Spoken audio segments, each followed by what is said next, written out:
Assalamualaikum warahmatullahi wabarakatuh. Selamat pagi, siang, sore, maupun malam kepada Bapak serta Ibu dosen mata kuliah Inovasi Jasa dan Pemasaran dan Manajemen Perubahan. Di sini kami dari kelompok 2 akan mempresentasikan hasil analisis kami mengenai konsep motivasi pada UMKM yang kami pilih, yaitu Renjana Kopi. Sebelum itu kami akan memperkenalkan diri kami masing-masing. Perkenalkan, nama saya Destian Safitri dengan NPM 2141190.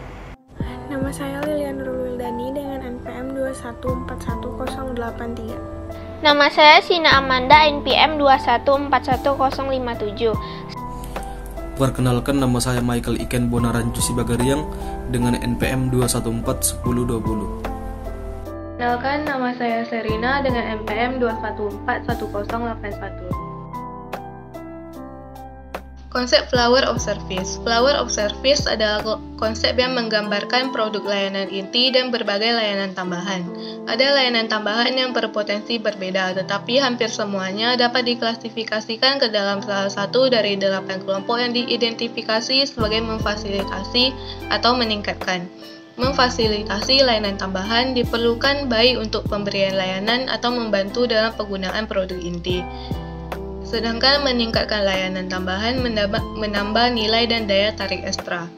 Yang pertama adalah information atau informasi. Informasi berguna untuk mendapatkan nilai penuh dari setiap barang atau jasa. Pelanggan membutuhkan informasi yang relevan. Penyampaian informasi yang dilakukan oleh Renjana Kopi, yaitu melalui word of mouth dan juga melalui beberapa media elektronik yang bisa disebut electronic word of mouth. EWOM merupakan beberapa aplikasi penunjang produk yang ingin dipasarkan. Yang kedua, consultation atau konsultasi. Konsultasi adalah layanan pelengkap tambahan yang melibatkan dialog untuk mengidentifikasi kebutuhan pelanggan dan mengembangkan solusi yang dipersonalisasi. Dalam memperoleh hasil yang sesuai dengan permintaan pelanggan, biasanya kedua belah pihak antara pelanggan dan mitra melakukan konsultasi maupun perundingan. Yang ketiga adalah order taking, yaitu penerimaan pesanan. Perusahaan harus memiliki proses layanan tambahan yang efektif untuk menangani aplikasi, pesanan, dan reservasi. Proses pengambilan pesanan harus sopan, cepat, dan akurat, sehingga pelanggan tidak membuang waktu. Pelanggan Renjana Kopi dapat melakukan pembelian dengan cara datang langsung ke lokasi mitra dan juga bisa memesan melalui platform digital, yaitu dengan menggunakan aplikasi Gojek dan sebagainya. Yang keempat adalah hospitality, keramahan. Layanan ini ideal mencerminkan kesenangan bertemu pelanggan baru dan menyapa pelanggan lama ketika mereka kembali. Dengan kata lain, layanan ini adalah layanan yang digunakan oleh perusahaan untuk menciptakan suasana yang bersahabat bagi pelanggan. Renjana Kopi tidak membeda-bedakan dalam menerima pelanggan baru atau lama. Mitra akan menyapa pelanggan dengan ramah saat pelanggan mendatangi lokasi mitra. Yang kelima adalah safekeeping atau penyimpanan. Daftar layanan penyimpanan potensial yang ada cukup panjang. Hal ini seperti penyediaan kamar, transportasi, penanganan dan penyimpanan bagasi, penyimpanan barang berharga, dan bahkan perawatan. Pelanggan dapat mengunjungi lokasi Renjana Kopi yang menyediakan fasilitas untuk barang-barang pribadi seperti tempat parkir untuk kendaraan pribadi. Yang keenam adalah exception atau pengecualian. Pengecualian melibatkan layanan tambahan yang berada di luar rutinitas pemberian layanan normal. Mitra ini tidak jarang dapat mengatasi beberapa masalah yang dialami oleh pelanggan dengan memecahkan solusi kondisi yang terjadi. Dan yang ketujuh adalah payment, yaitu pembayaran. Suatu sistem yang mencakup seperangkat aturan, lembaga, dan mekanisme yang digunakan untuk melakukan transfer dana untuk memenuhi kewajiban yang timbul dari suatu kegiatan ekonomi. Pada tahap ini, pelanggan dan mitra membuat kesepakatan di awal pembayaran dengan apa yang digunakan. Pembayaran dapat berupa pembayaran secara langsung atau cash, maupun secara media elektronik seperti Dana, GoPay, kartu debit, dan lain-lain. Dan yang terakhir adalah billing atau tagihan. Tagihan umum untuk hampir semua layanan, kecuali layanan ini disediakan gratis. Tagihan yang tidak akurat, tidak terbaca, atau tidak lengkap beresiko mengecewakan pelanggan yang mungkin sampai saat itu cukup puas dengan pengalaman mereka. Pelanggan Renjana Kopi tidak dapat melakukan pembayaran secara mencicil. Adapun pelanggan dapat menggunakan metode cicilan, yaitu pelanggan yang memesan produk dalam jumlah banyak. maka pelanggan tersebut harus memberikan DP sebanyak 50% dari total biaya yang akan dibayar. Nama saya Sina Amanda, NPM 2141057.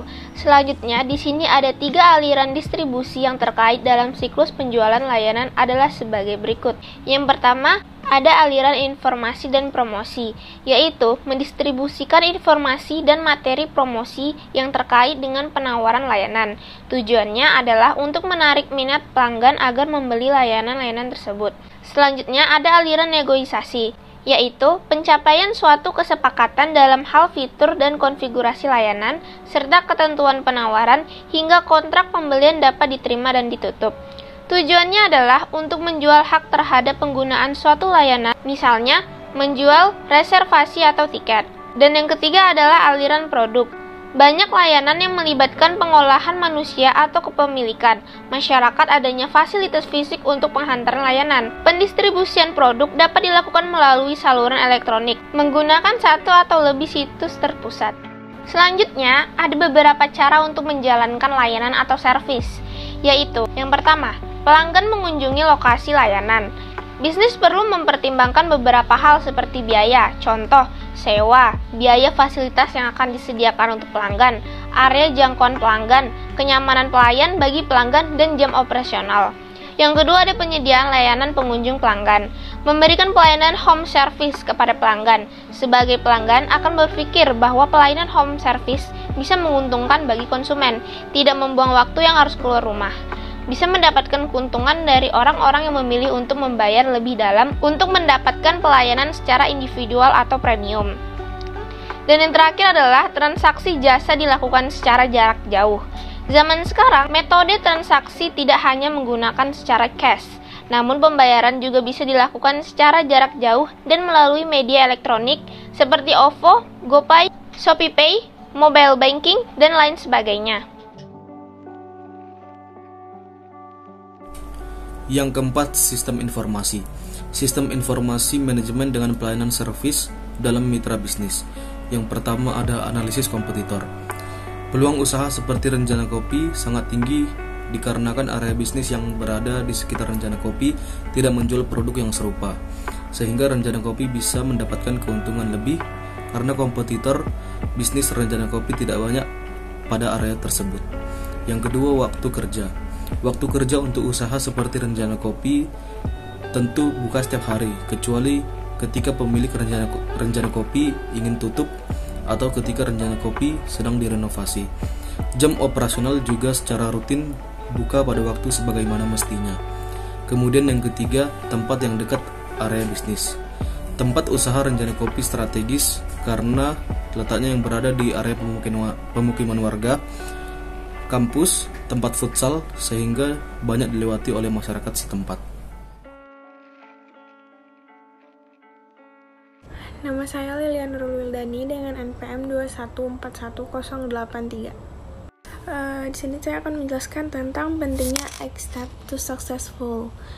Yang pertama ada create agency. Pada tahap ini dapat dilakukan pencarian solusi atas permasalahan yang telah terjadi dan meningkatkan dukungan sekitar dan motivasi untuk setiap individu agar dapat melakukan perubahan yang lebih baik dan menunjang kesuksesan itu sendiri.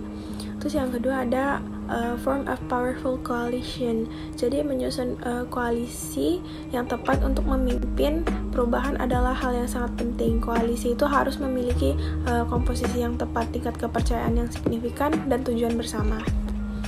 Selanjutnya ada yang ketiga ada create a vision of change. Vision of change ini visi perubahan menjelaskan bagaimana masa depan akan berbeda dari masa lalu.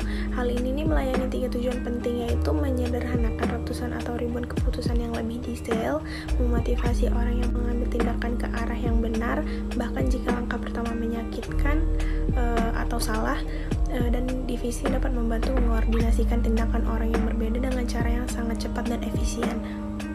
Yang keempat ini ada communicate the vision. Jadi mengkomunikasikan visi bertujuan agar semua individu dapat mengetahui jalan sesungguhnya yang ingin dicapai untuk menuju langkah kesuksesan bisnis, dan tidak terjadi kesalahpahaman atau kesalahan yang mendalam yang membuat bisnis tersebut itu menjadi jatuh. Kelima ini ada empower action.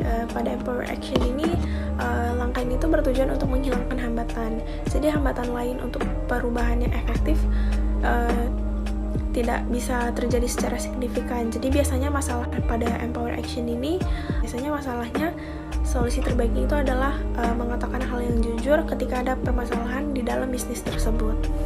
Yang keenam ada create quick wins atau generating short-term wins. Jadi langkah ini tuh melibatkan penciptaan kesuksesan yang terlihat dan tidak ambigu secara memungkinkan. Mendapatkan kemenangan membantu memastikan keberhasilan inisiatif perubahan secara keseluruhan.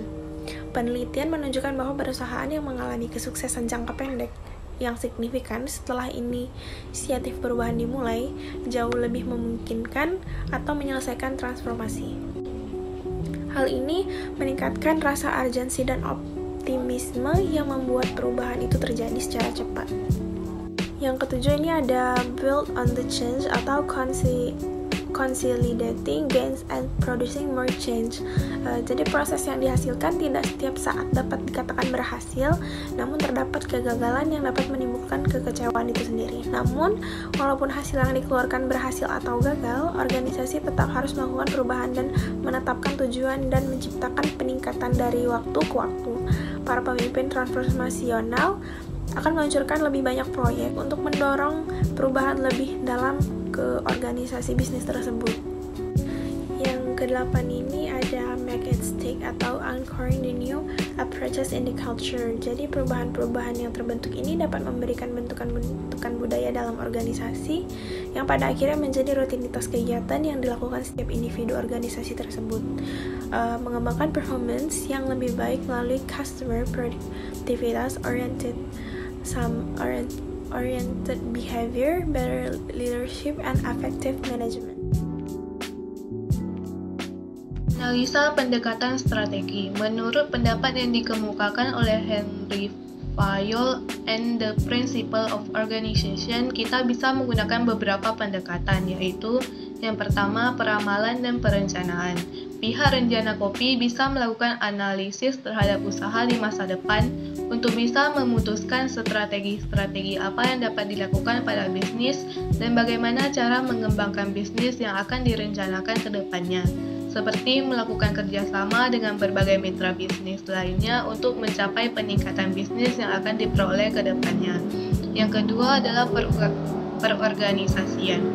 Struktur organisasi yang dimiliki oleh rencana kopi harus mampu mengembangkan struktur tersebut sesuai dengan bagian pekerjaan masing-masing dalam rangka menjalankan pembagian pekerjaan sesuai dengan yang telah disepakati oleh pemilik bisnis serta mengembangkan struktur kegiatan organisasi.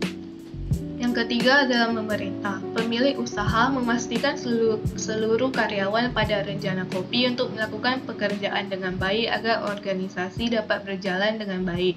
Yang keempat adalah mengendalikan. Pemilik usaha bisa memantau dan menjamin bahwa tindakan yang dilakukan oleh para karyawan rencana kopi adalah benar dan sesuai dengan aturan yang telah disepakati bersama antara pemilik usaha dan karyawan rencana kopi. Sekian presentasi dari kelompok kami, kurang lebihnya mohon maaf. Kami ucapkan terima kasih. Wassalamualaikum warahmatullahi wabarakatuh.